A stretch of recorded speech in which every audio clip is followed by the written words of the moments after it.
Okay, so it's 1:15. I'll make a start. You should be able to go back and watch this after we've started today. So basically I'm going to go through, it's going to be the first of a series of ideas. I'm going to use the Microbit, which is a free device and a free online emulator, and the actual device costs only £10. So while we're just waiting other people joining in, I'll just show you what the Microbit's capable of. So we're going to do all of these projects through this emulator, and if you are excited about it and want to buy your own kit, there are quite a few websites that you can buy the Microbit from.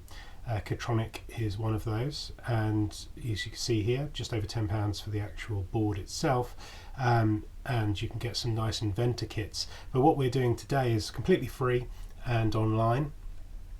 You can actually buy some quite interesting things with the Microbit.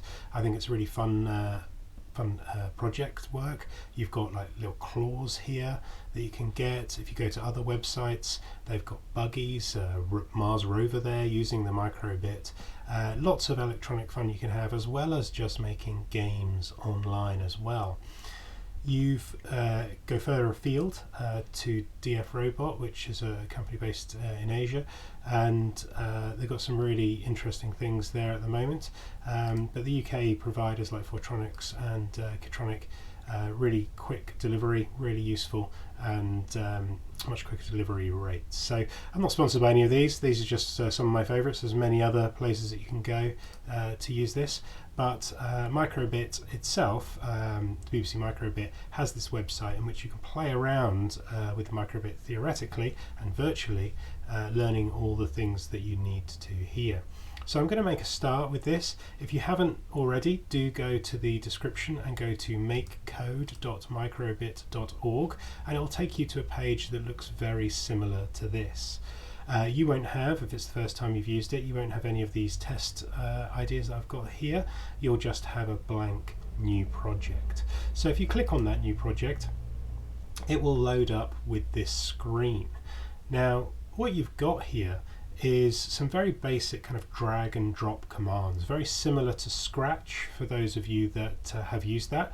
If you want to use JavaScript, you can flick a button and use JavaScript to actually manually code your device, or click back to blocks. And there are Python editors as well for those of you that may have dabbled with the Python coding language. But we're going to start really from the basics, as if you've, for all the people that have never seen the Microbit or even used Scratch. So bear with me on this first session. If you've kind of done some stuff like this, you will hopefully use this to just build your knowledge all the way through to kind of the cool devices that we've seen here, like game design and other stuff that we can have a go with. So let's make a start. The first thing that you'll look at here when you see is on start and forever. Now these are important things to know the difference between. On start does what it says on the tin. When your Microbit starts up, this is a set of commands that will happen. Quite often though, you'll want to loop commands forever and ever and keep repeating the commands. And that's what we're going to have a look at straight away. So if you had a physical Microbit, the easiest thing we usually do is called a blink program, or in this case flashing hearts, and all we're going to do is make a heart flash. So let's have a little look through some of the options that we have here. By clicking on basic, we have some of these commands like showing a number, showing the LEDs, and these are the lights on the Microbit here on this 5x5 grid of lights that we can activate and we can tap in. Or we have icons already that are preloaded that you can show with the lights, and we're just going to use one of those. So I'm just going to go straight to the basics, and I'm going to drag in this show icon into the forever. And then what happens here on the left hand side is just this option that you can see there. It's just got the heart. That's what it says. Forever, it's going to show a heart. So I think, you know, it does what it says on the tin there. There's nothing that it's not doing. But what we want to do is make it a bit more interactive. We want to make it do something a little bit more interesting. So we need to go back to the basic sets of commands here. And what you'll want to do is you'll then want to have a look here and scroll down, and you'll see something called pause. There it is. and it's in the basic, and you drag it in. Now when you're dragging in, you can just drag into the board and it hashes out to say it's not active, and to get rid of something you can drag it back out of the area into the trash can. But I've got my pause and I'm going to drag it into this block here. Now you can move them around, but I just want it afterwards here. And what I'm going to do is, you can either right click, or if you're on a laptop, 2-finger click, and you can duplicate blocks, which can be quite useful, or you can go back to basic and drag in another. It's up to you, different methods of working. And when you drag in here, all this is doing right now is saying show this heart, pause, and show the heart. So there's nothing changing, but we can change that to a smaller heart here by clicking that little drop down arrow here, and now what it will do is it will loop round and it will do a beating heart. There we go. It's that straightforward. You can make things happen on the microbit really quickly. What you also can do is you can change the pause time. So this 100 represents thousandths of a second. So right now you can actually have different milliseconds there. 100 is obviously quite quick. You could slow it right the way down to 1 second, and then the emulator will change again. And there we go. It's going much slower, but you might like whatever you like. So that is a very simple kind of instruction on how you would get this working. But you know, those kind of things are nice, but what we want to do is we want to have a more interactive device. Now the microbit is designed to connect to other things as well. You can use crocodile clips to connect them. So if I have a look here at an example, you can see this person has connected different devices, or different fruit in this case, or as you can see on the left here, different objects. So you can make something that goes around the wrist, and you can have servos, things that will move on your device. So let's see how we would play around with what's already on the device. So I'm going to click here on this show icon to drag out the entire block, or you can do it one by one. And I'm going to drag this entire block out and just trash it, because I'm going to start something new. Now what you can do is, we've seen the basic sets of icons here. We're going to have a look at what inputs we've got. So inputs, things that go into a device, outputs, things that come out, and the inputs that we have here are to press buttons. So this microbit has two buttons, the A button and the B button. So we can make the microbit do things. It also understands if it's being shaped, if it's being dropped. There's lots of things that can happen, as well as attaching crocodile clips or wires or lots of other things to these pins. So let's go through the basics first. Let's go to an on A press. So I went to input, there it is, and I dragged out the on A press. And all I'm going to do, go back to basic, and this time I'm going to customize my LED lights, and I'm going to try and maybe write a bit of a dodgy A there. Is that a good A? You can be the judge of that. Maybe that's an A. No, it's okay. And when I press the A button, A comes up. It's a bit average, but it'll do. You get the point. Now here, rather than drag out, I could go to input and do everything else. I'm going to right click or 2-finger click and duplicate that. Now it's hashed out because at the moment the computer's confused. It's confused because you've got button A press, button A press. It doesn't know which one to do because there's two commands. So if I just change that A to B, it's now unconfused because there are two separate inputs. You can get rid of the A, and I can go for a B now.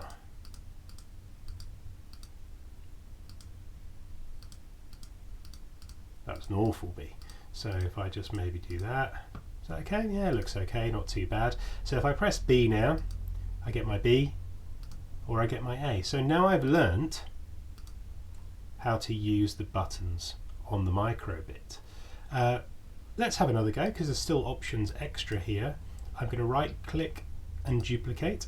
Again, the computer's confused because I have two B options here, and I'm going to select A and B because you can select and you can press both of the buttons at the same time to get a third option, which I will just call C.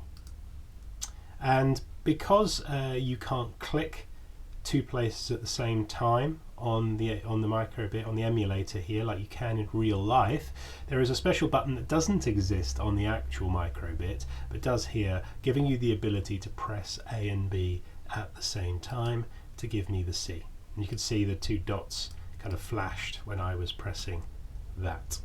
So we've got the A, we've got the B, and we've got both buttons together. There are other inputs that are quite interesting, so I'm just going to drag that out and trash these.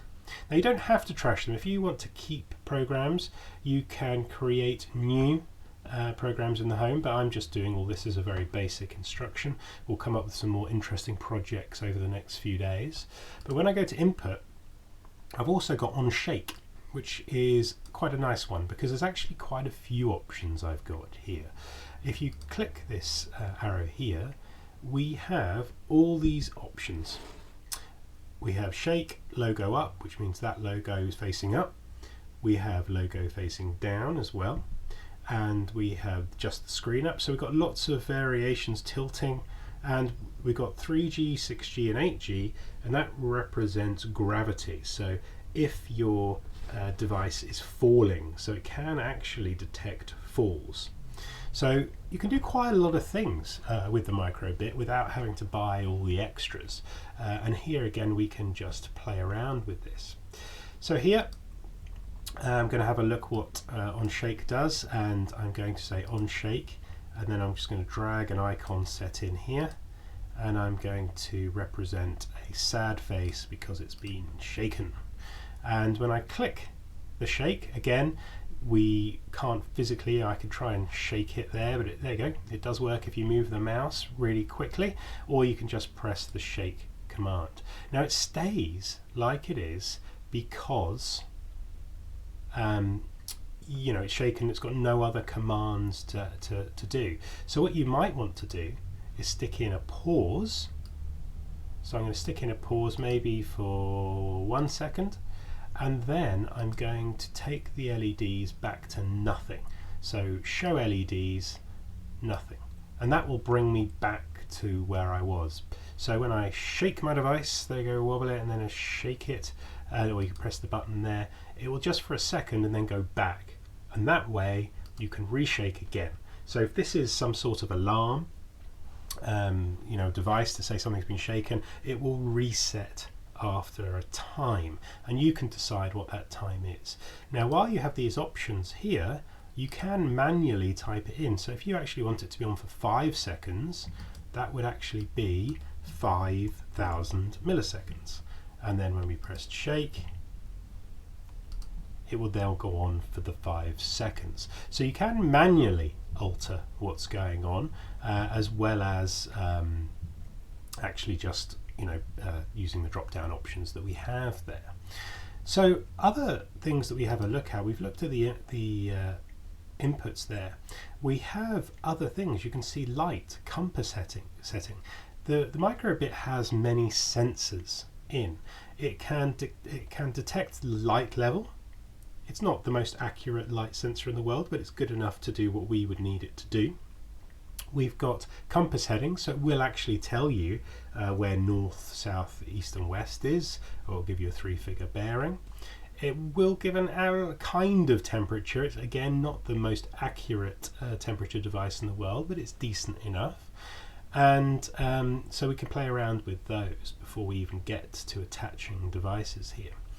We also have the ability to play music, play tones in here. We have the ability to plot a graph inside. We have the ability, using radio, to use more than one microbit to send a message through Bluetooth from one device to the other. And as we get into the more complicated ideas, we have some mathematical variables information, and we have some logic here that we can get into over the course of the next few weeks. We've also got other things as well as games, pins, images, lots of things that we can have a look at, as well as text. Text is quite interesting because here, if I drag this block out and dump it in the trash there, we have got the idea here to show string, and that's what text means. Text in coding language is called a string, and we can now do on shake and it will say hello. So try and change it to your name in there. And there's mine. Press the shake and there we go. So you can send information, or you can have a kind of scroller idea here. So things that, you know, are quite interesting to have a look at. So what we're going to have a look at next is what would happen if we wanted to actually do some music, because this shows us what the microbit really is, because it's fun to have a go with some of these inputs, but what we really want to do is make something physical, something practical, like the robots, like things that move around. So to show you what kind of ideas that is, I'm going to actually go to music, which sounds odd, but here we go, and I'm going to drag in start the melody. And what I'm going to do is I'm actually going to also bring in an input of on A. So the A button's pressed, and then I'm going to drag that in. So you can leave blocks in this area just if you've done it in the wrong order. And you've got this music, you've got different things here going around. And when I press the A button, it would make some music. Now, what we would actually do here is, if you have a set of earphones for the microbit, or so your own earphones for just your phone, you can get the crocodile clips and you can attach it to the ground on the actual microbit board and to pin 0, and you would clip them to those places on your earphones, and then you can actually play music or play sounds using your earphones. So we can use the microbit to connect to other devices and make them work. There's lots of other things that you can do with the microbit, as we've seen here in the this concept. And what they were doing here is using the fruit, which conducts, because it's made of water, conducts electricity if you touch it. They were making music sound or light sound when the pins were pressed, and that's what we're going to have a little bit more of a look at, and I'm going to show you some of my physical devices over the next few weeks. So let's have a look now at, you know, ramping it up a little bit. Can we actually use this device to make something in the real world? Well, actually, yes. You could make a step counter, or you could make a thermometer with a warning sound. So let's have a look at that. The warning sound with the temperature is, I think, the easiest one to do. So let's first off go to basic and go to show number. We're going to do this forever rather than on start, and we're going to have this number 0 because that's what's happened. If we type into here number 2, it will just show the 2, but that's a bit boring, it's not interactive. So what we can do is we can actually go to where we had input, and we can drag in one of these ideas. So there's temperature, and I can drag that in to that block. I'll just do that again.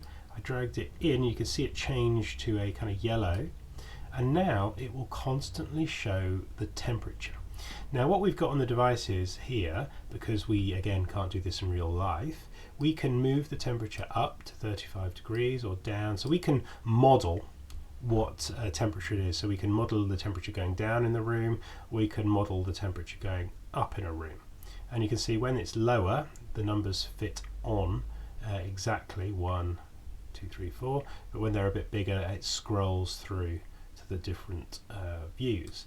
So we can have that just showing forever what's going to happen, and then we could have a warning to go off if a certain temperature is reached.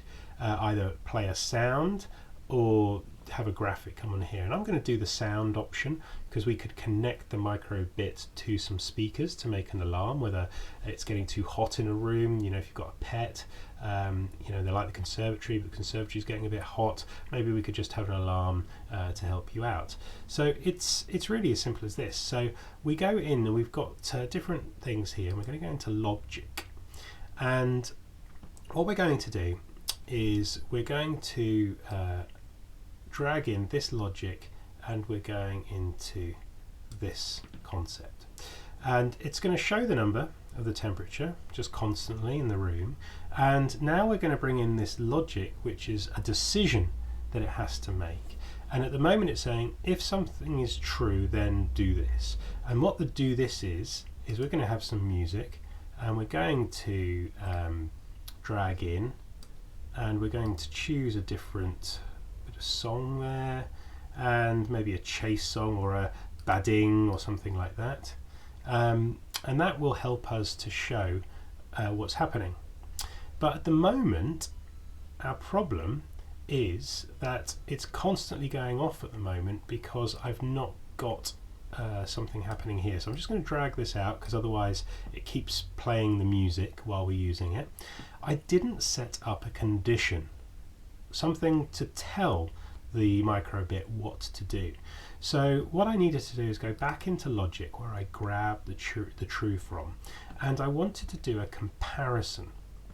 And it doesn't actually matter which one of these you drag in, because you can change them. So I'm just going to drag this top one in, and I'm going to say if, and this is where I go back to the input, if the temperature, which is there, and I'm going to drag this in, if the temperature equals 25, then play this sound. So nothing's happening now at the moment. I'm not having this ding play to me at the moment because the temperature is 21 degrees. If it hits exactly 25 degrees, it makes a ding sound, and it will keep doing that over and over. However, if I drag this down, because I don't want to hear that, what you will do is you'll say, I didn't want it to just equal 25, I wanted it to be anything greater than, or greater than and equal to. So it's up to you which of the symbols you use. So any temperature over 25 degrees, and this will start playing the alarm or playing whatever it is that you want to happen. And you could even drag in, let's see what happens here. If I drag in an icon, and do I have a kind of symbol, I might even do some sort of like alarm symbol, or just press a sad face again, use the sad face quite a lot, and there we go. And if I drag this up, let's see what happens when I drag this to 30 degrees, 33, sound played, and it went sad face for a while. Okay, now the sad face didn't come up very long, because you might actually want to stick in a pause to drag that on for a little bit longer. So now it will loop around every 2 seconds once I go above 25 degrees. So there it is, and it stayed on for the full 2 seconds now before it went back. So you have to consider the process. You have to consider whether or not you want it to last longer than what happened beforehand, and you can start to build in some quite complicated ideas. So we've had show number there, and we could have very well had the similar idea for showing the light level, which is on input, and we go to the light level here, and you could have dragged in light level. We could have dragged in light level again, or right clicked and duplicated it to drag it into there. And now you have to understand the scales for light levels though. So for light levels here, it looks like 128 is a standard. So here I might say, okay, let's go over 200 for light to say it's very, very bright or dark. And here we have a much better idea. So here, very dark, and then when it gets over the 200 here as a highlight level, it will play my alarm or show my alarm. So we can use that, and one of the jobs that I quite like for this one is to actually, rather than connect it to a headphone set, you can actually connect it to a light.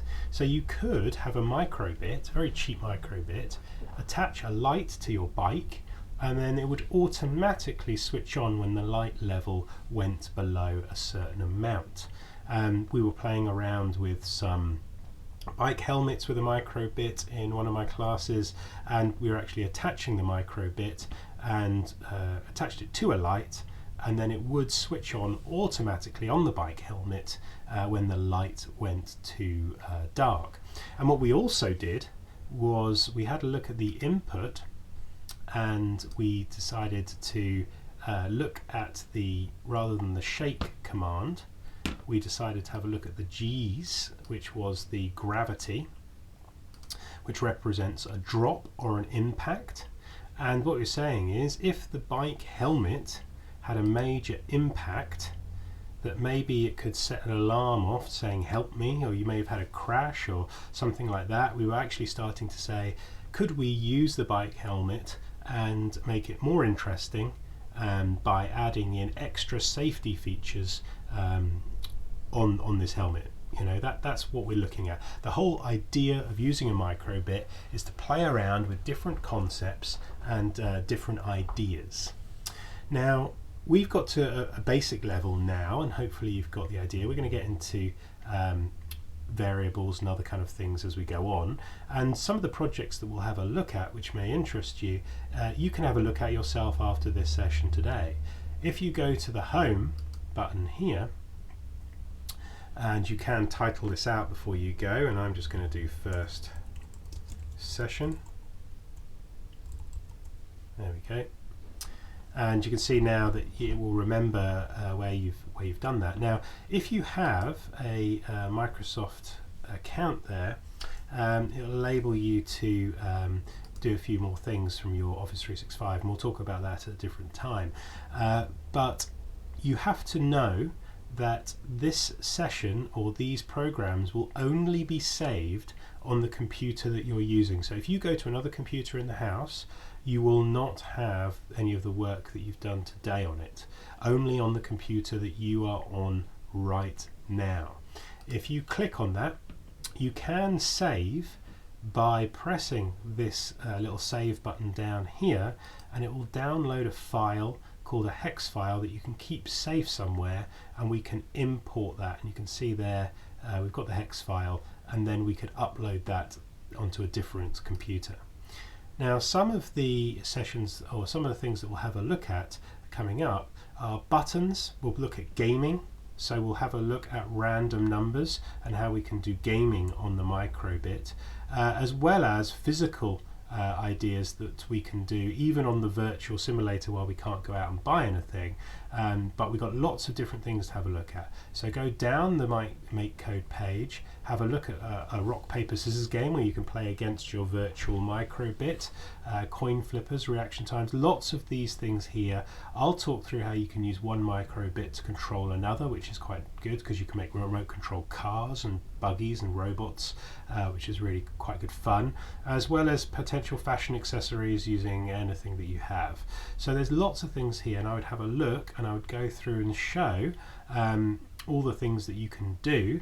But what I'll concentrate on for these sessions are the virtuals, because I know people won't have access to a microbit, but there's lots we can do using this virtual emulator. And then we might get into a bit more electronics for the robotics as we go through.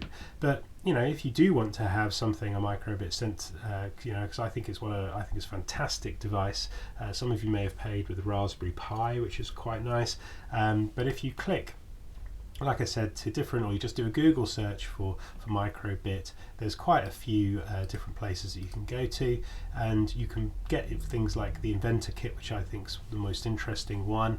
If we have a look at that, and it will give you the wiring and the boards that you need to do so. If I click on the actual, there we go. So we've got an Inventor board and all the wires that we would need to connect different LEDs, lights, just to get you started with a breadboard here, as well as some other bits and bobs. So I will take you through what we can do online without something like that, but it is something, if you want to get into robotics and electronics, that you can do so for quite cheap.